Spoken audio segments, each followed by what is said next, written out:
What up, what up? Say Stoke G. Back with another topic, back with another video.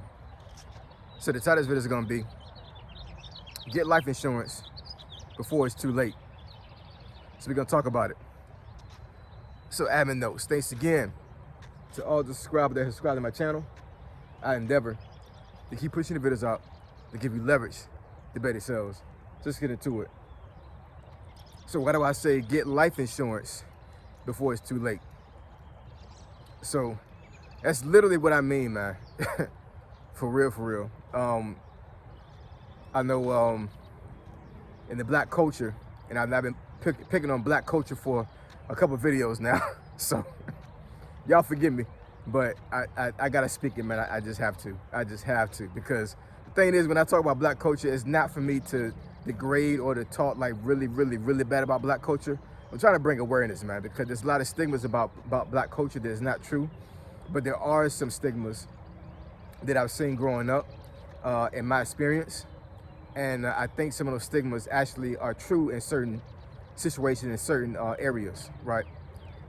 So one of the things that I've seen in the black community for a very long time, and I know I'm pretty sure it's in other communities as well, but I'm gonna talk about black communities because I'm black. I'm in the community. I was in a certain community when it comes to black folks or whatever, so I've seen this in real time, right? There's too many times I've seen family members of mine, family members of my wife's, family members of my friends that are black, where there is not a wealth transfer at all. If anything, when somebody passes away, there is a debt transfer. Not a wealth transfer, but a debt transfer. And, you know, I'm not saying that, you know, that it should be like a automatic thing that you get wealthy off of your relatives passing away. But in certain scenarios, when, you know, when death comes upon the family, there should be a way where certain things should be taken care of, if that makes any sense, right? And, you know, having life insurance is one of those things that it should be like a non-negotiable. It should be something that is automatically put in place when you pass away, especially if you know you have responsibilities that you're going to leave behind when you pass away from this earth.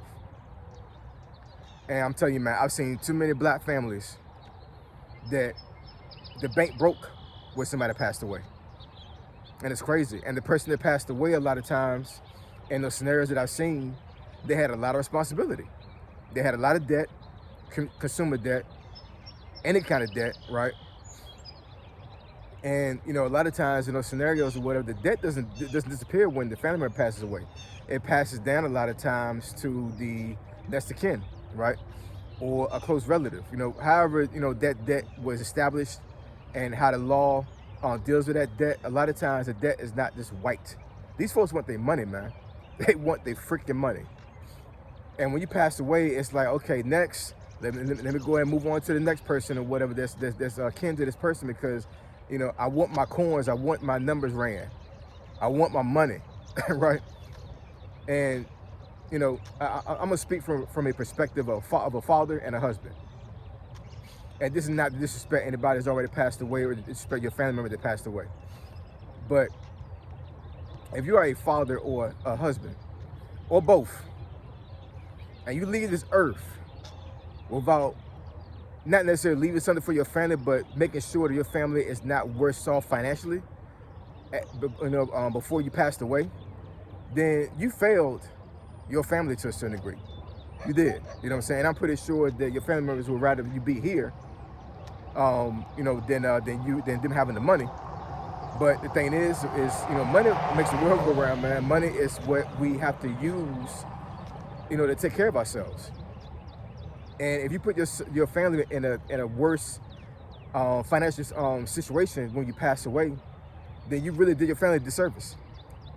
Respectfully, you did. For myself, right? So I'm not gonna speak numbers as far as like what I have in place for my family. But suffice it to say that, you know, when I pass away from here, and Lord willing, I pass away before my wife, because, you know, That's in my personal opinion. I know for a lot of family members or whatever, and families that have a situation like this, we have a husband and a wife. Normally, the husband wants to pass away first, right? Because in a lot of scenarios like that, if the wife passes away first, the husband don't last too long after that. You see way too many situations where the wife lives like another 20 years after a husband passed away. But when the wife passed away first, it's rough. It is, you know what I'm saying? So I would rather pass away first, but my wife does. But if that happens, I have put a lot of things in place to where at the very least, my wife would not have debt, right? When it comes to my debt or her debt. I have enough insurance to where it should pay everything off, right? And I'm not talking about, mortgage debt, because, a lot of times, depending on your health and when you establish your life insurance, you may not be able to get a lot of money for your insurance, right? But at the very least, if you're somewhat healthy and you get insurance, then I think personally, this is not financial advice, but I think personally, you should have at least 200 grand in life insurance. It doesn't have to be the life insurance you have. It don't have to be one. You can get multiple life insurances, right? But that's my personal opinion when it comes to how much money that at the very least you should have for your family to have when you pass away from here. At least 200 grand. Because in my personal opinion, outside of a mortgage, 200 grand should at least pay all debt off.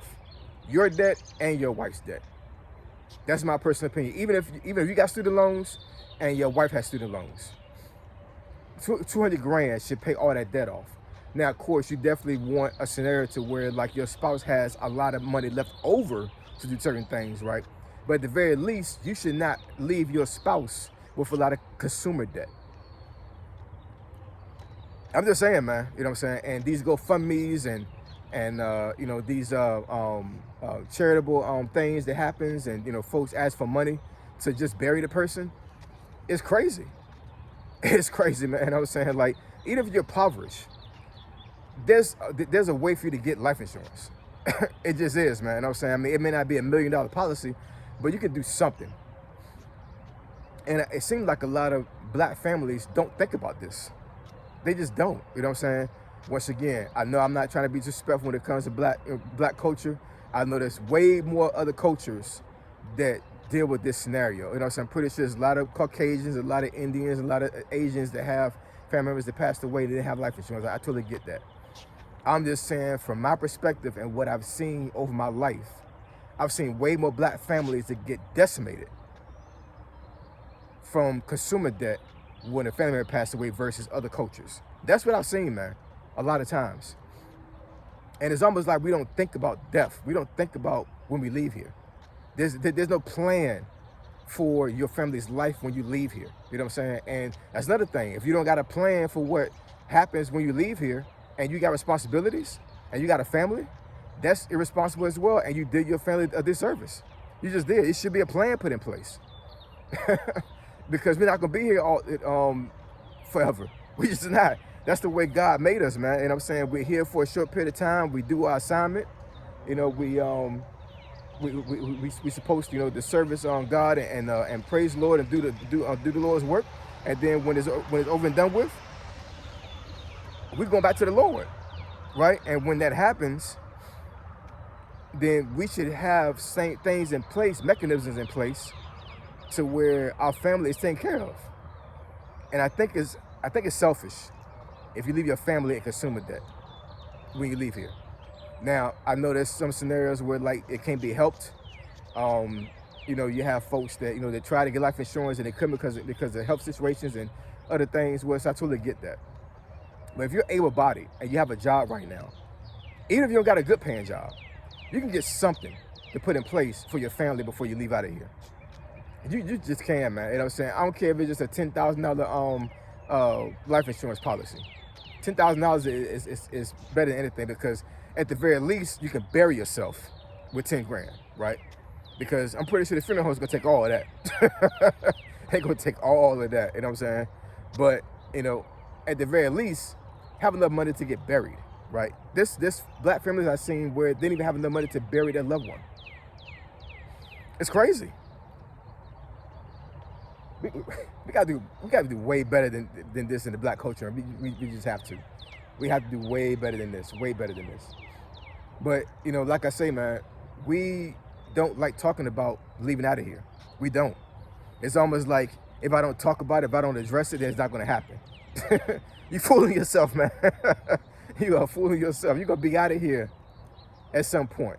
You just are. You know what I'm saying? Whether it be, Lord forbid you don't leave out of here earlier than what you want. You know what I'm saying? Well, we don't know. We don't know when the Lord's gonna call us back. We don't know, man. We just don't.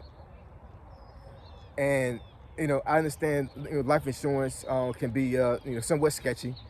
I know a lot of folks think that life insurance is a scam, but at the very least, I'm saying, like, your average person, respectfully, right? Your average person don't have investments and don't have passive income they can transfer down to their family members, right? So the only way you can be able to take care of your financial responsibility after you leave here is to get life insurance for a lot of folks. You know what I'm saying? I'm pretty sure you can look up financial gurus that'll tell you that you don't need life insurance. You can just start a business, transfer that business down, and that'll take care of everything. You know what I'm saying? I totally get that, but that's not realistic for a lot of folks, man. It just isn't. You know what I'm saying? It's not realistic. It's not realistic. You know what I'm saying? Your realistic scenario for a lot of folks is to get life insurance. That's the reality of things. And when you decide you're not going to get life insurance, it's a problem, man. It's a serious problem. It really is. You know what I'm saying? I do not want to see more black families get destroyed financially because somebody passed away and they didn't transfer anything down to their family members. You know what I'm saying? Leave something for your family, man. Leave something for your family. You know what I'm saying? I mean, this goes to women as well, but I'm going to talk about men most in this video. You know what I'm saying? Because God addresses the man more and put responsibility on the man more than the woman. God does. It's in the Bible. That's the way the things work, man. You know what I'm saying? So it's your responsibility to make sure that your family's taken care of while you're here on this earth and when you leave here. I said this some videos ago, some months ago actually. I'm gonna address it again and say this again before I let you guys go. And I've seen this in real time, and it motivated me so much to make sure that my life insurance was put in place. I already had life insurance before this time, but it really put things in perspective when I saw this. It was amazing. My brother-in-law. I've talked my brother-in-law a couple times on video up here. My brother-in-law passed away some years ago. I think it's been about 3 years now since he passed away from pancreatic cancer. And he had insurance, but it wasn't enough to take care of everything. You know what I'm saying? Like he wasn't able to wipe debt away, but he was able to leave something for his wife. You know what I'm saying? So long story short, with his situation, the pancreatic cancer put him in a situation to where he couldn't work anymore for, I think, almost over a year, right?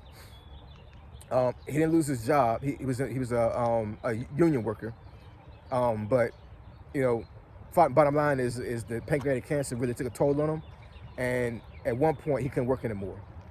So he wound up having to sell his home, right? His childhood home.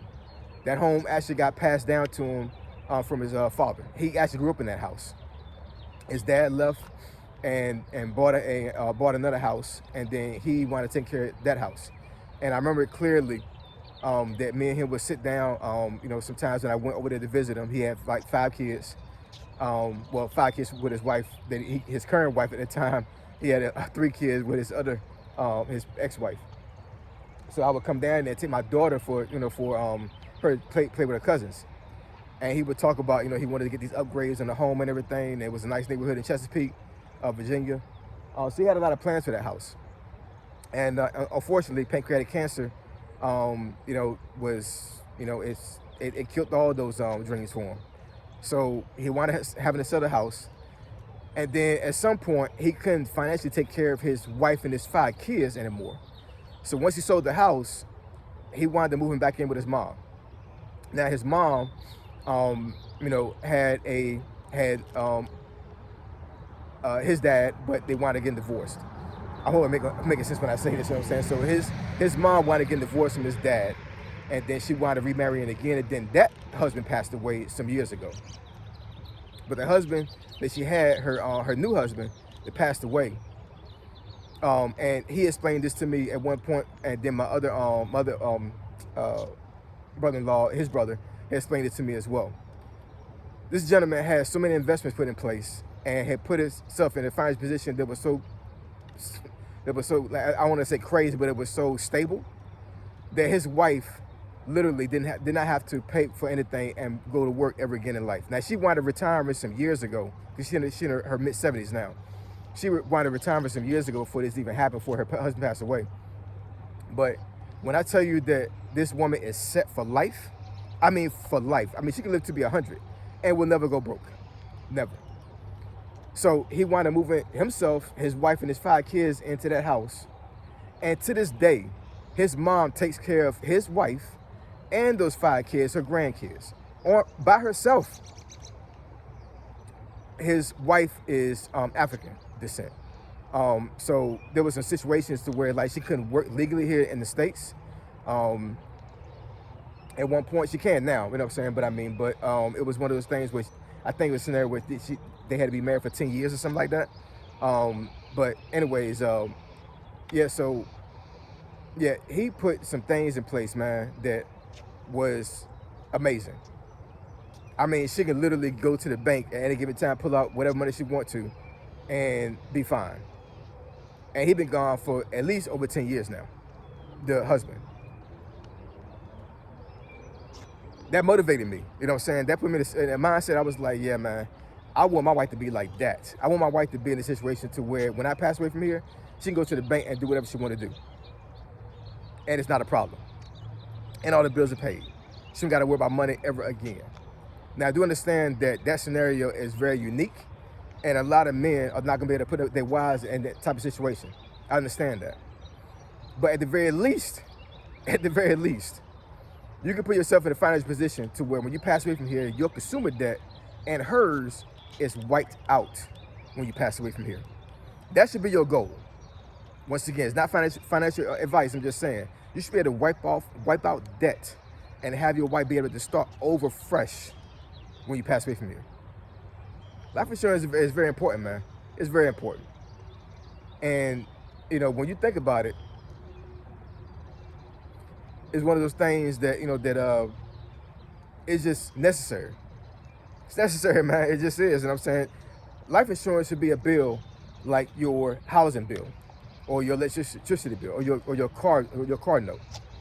It should be automatic. You should not be walking around here without life insurance. You know what I'm saying? I'm just telling you, you should not be. So anyways, I want to hear your thoughts about this situation, about this scenario, about this topic. What do you think about life insurance? Should you have it? Do you think it's a scam?